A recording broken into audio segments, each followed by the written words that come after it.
सो hey guys, आज हमने इस जो अभी तक आपने किया है उसके बारे में कुछ कंसेप्चुअल क्वेश्चंस हम डिस्कस करने वाले हैं। कंसेप्चुअल क्वेश्चंस यानी कॉन्सेप्ट पे बेस्ड, यानी डायरेक्ट क्वेश्चंस होंगे, थोड़ा सा आपको उसमें अपना माइंड अप्लाई करना पड़ेगा। ये जनरली न्यूमेरिकल्स नहीं होते। इसके बाद जो हमारी वीडियो आएगी वो एक डिटेल स्टडी होगी जो अदर टॉपिक्स हैं, और उसके बाद एक आएगी न्यूमेरिकल्स। तो आज अगर हम कंसेप्चुअल क्वेश्चन स्टार्ट करें तो जनरली आज इसमें लिखने का नहीं, आज मैं आपको एक्सप्लेन ही करूंगा। तो पहला क्वेश्चन हमारा है, is the mass of body affected on charging? Is the mass of A is the mass of the body affected by charging? तो इसका आंसर है यस। अब इसका आंसर यस कैसे आया? अब हमें पता है कि इलेक्ट्रॉन्स का भी कुछ मास होता है, और मास ऑफ द बॉडी, जैसे मैं आपको एक एग्जांपल दूं, एक ऑब्जेक्ट है, उस पे चार्ज कब डेवलप होता है? जब गेन या लॉस ऑफ इलेक्ट्रॉन्स होता है। अब अगर उसने इलेक्ट्रॉन्स गेन किए और उस पे नेगेटिव चार्ज वो हुआ डेवलप, तो इलेक्ट्रॉन्स गेन करने के बाद उस पे इलेक्ट्रॉन का जो मास होता है वो भी तो आया ना। तो यानी mass of the body does affected, मतलब इफेक्ट होता है चार्जिंग की वजह से। इलेक्ट्रॉन अगर गेन किए यानी मतलब नेगेटिव चार्ज है, तो उसका थोड़ा मास बढ़ेगा, नहीं तो घटेगा। तो ये था हमारा आज का फर्स्ट क्वेश्चन। अब second question, a positively charged rod repels a suspended object। तो यानी अगर एक रॉड है वो सस्पेंडेड, पॉजिटिवली चार्ज रॉड एक सस्पेंडेड ऑब्जेक्ट को रिपेल करती है, क्या हमें पता चलता है कि पॉजिटिवली चार्ज ऑब्जेक्ट है? तो इसका आंसर है यस। ओके, अगर एक पॉजिटिवली चार्ज बॉडी है और अगर वो किसी को रिपेल कर रही है तो ये साफ पता चलता है कि वो पॉजिटिवली चार्ज होगी। अगर वो नेगेटिवली चार्ज है तो अट्रैक्ट करेगा, और अगर उस पर न्यूट्रल चार्ज है तो कोई इफेक्ट नहीं होगा। अब जो हमारा थर्ड क्वेश्चन है तो ये है, can two like charges repel each other? क्या दो लाइक चार्जेस एक दूसरे को रिपेल कर सकते हैं? अगर आंसर है यस तो क्यों, नो है तो क्यों? यस है इसका आंसर। पहले मैं आपको बता दूं, द आंसर इज यस। अब ये यस क्यों है? ये यस इसलिए है, अगर दो ऑब्जेक्ट्स यहाँ रखे हुए हैं, जैसे दो ऑब्जेक्ट्स हैं और एक का मास दूसरे के कंपैरिजन में बहुत ज्यादा है, क्योंकि जो कूलम्ब्स का लगता है it acts between comparable charges, जो कंपेयर कर सके। अगर एक पे चार्ज है प्लस 50 कूलम्ब और एक पे 1 कूलम्ब, या फिर एक का मास बहुत हाई है एक का बहुत लो, तो अफेक्ट नहीं करता। जो बड़े साइज वाला होता है वो दूसरे वाले को अपनी तरफ अट्रैक्ट कर लेगा। तो इसका आंसर है yes, two like charges can repel each other, और मैंने आपको उसका रीजन बता दिया। अब एक इस टाइप के क्वेश्चंस बहुत आते हैं, can a body have this much amount of charge, और हमें उसका जस्टिफिकेशन भी देना होता है कमेंट से। अब मैं आपको एक इसका एग्जांपल दे देता हूँ। क्या किसी की बॉडी के पास 0.8 into 10 to the power -19 coulomb of charge हो सकता है? अब इसे चेक करने के लिए हमारे पास सिर्फ एक ही मेथड है, that is quantization of charge. Quantization of charge हमारा Q is equals to plus minus N E. अब इस फॉर्मूले से हम पता लगा सकते हैं कि क्या ये चार्ज पॉसिबल है। अब पॉसिबल है तो हम तभी होगा अगर ये इलेक्ट्रॉन्स कितने हैं उसकी एक इंटीग्रल वैल्यू आएगी, यानी मतलब एक नेचुरल नंबर के हिसाब से मतलब वैल्यू आनी चाहिए, पॉइंट में नहीं आ सकती। अब मैं अगर इसका सॉल्व करूं, n is equals to Q upon E। n हमें निकालना है 0.8 इंटू 10 टू द पावर -19। अब जो E की वैल्यू होती है वो होती है 1.6 इंटू 10 टू द पावर -19।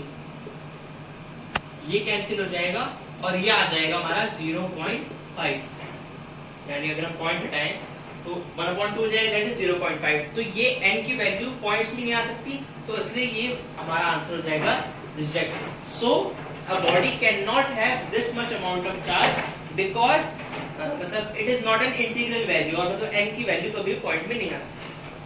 तो बोर्ड पे दो क्वेश्चंस लिखे हैं, why is electrostatic force A central force, और सेकंड क्वेश्चन है, how is Coulomb's law affected bye presence of third charge.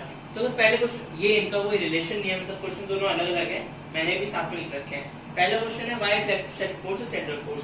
Central force होती है सेंटर सीकिंग फोर्स, यानी जो सेंटर की तरफ होती है।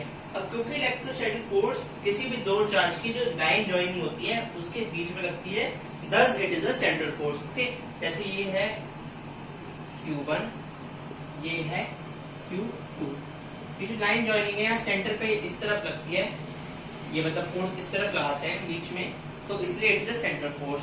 अब how is Coulomb law affected by the presence of third charge? अब कूलम्ब लॉ अगर 2 पे लग रहा है, अगर थर्ड चार्ज भी प्रेजेंट है तो वो उस पर कोई इफेक्ट नहीं लगाता। यानी अगर ये 3 बॉडीज हैं, अभी इनके बीच में कूलम्ब लॉ का वो एक्ट कर रहा है, तो थर्ड चार्ज भी फोर्स लगाएगा, लेकिन उसका मतलब प्रेजेंस उसकी कोई इफेक्ट नहीं करेगी उसमें। तो ये होता है कि मतलब ये ऐसे शो करता है जैसे वो वहां पे प्रेजेंट ही नहीं है। इसमें हमें क्वेश्चन में गिवन है dielectric constant of water is 80, what is it's permittivity? अब इसके हमें परमिटिविटी बतानी है, तो K की वैल्यू जो इसका सिंबल होता है इट इज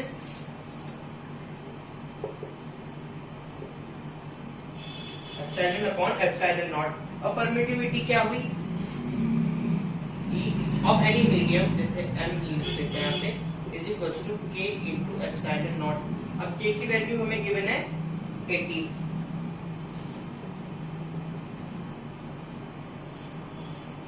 अब ऐसे क्वेश्चंस में जनरली हमें एप्सिलॉन नॉट की वैल्यू मिलती है, और अगर आपको नहीं पता तो इसका एक और फॉर्मूला है, यानी जो मैंने आपको जब परमिटिविटी बताई थी तभी समझाया था, F of water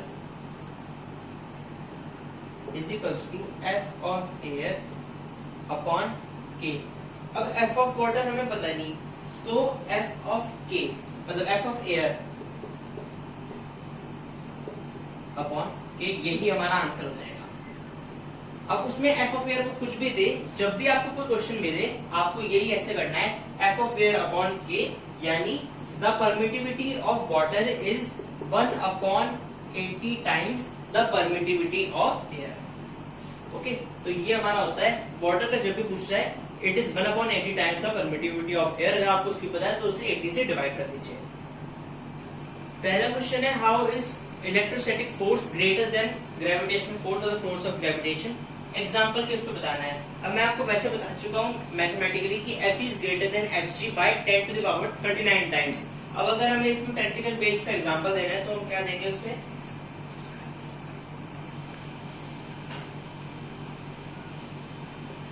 glass rod का।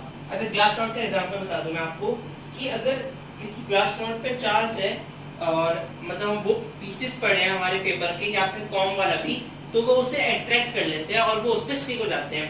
अब वो उस पर स्टिक हो गए, यानी उन्होंने नीचे से वो ऊपर उठ के गए, उन्होंने ग्रेविटेशनल फोर्स को ओवरकम कर लिया। तो इस तरह फोर्स ऑफ इलेक्ट्रोस्टैटिक्स मतलब electrostatic force is greater than gravitational force, हमारा एग्जांपल हुआ।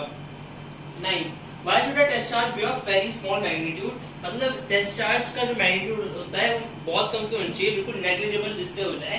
और उसका रीजन हमारा ये है क्योंकि वो जो डिस्ट्रीब्यूशन होता है चार्ज का यूनिफॉर्म या नॉन यूनिफॉर्म इलेक्ट्रिक फील्ड में, वो उसे ऑल्टर ना करे। ओके, टू प्रिवेंट ऑल्टरेशन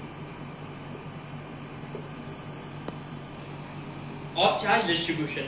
अब last, what is the advantage of concept of electric field? ये जो इलेक्ट्रिक फील्ड का कॉन्सेप्ट है, इसे पढ़ने का या मतलब इसका प्रैक्टिकल लाइफ में हमें क्या मतलब इसका एडवांटेज क्या है?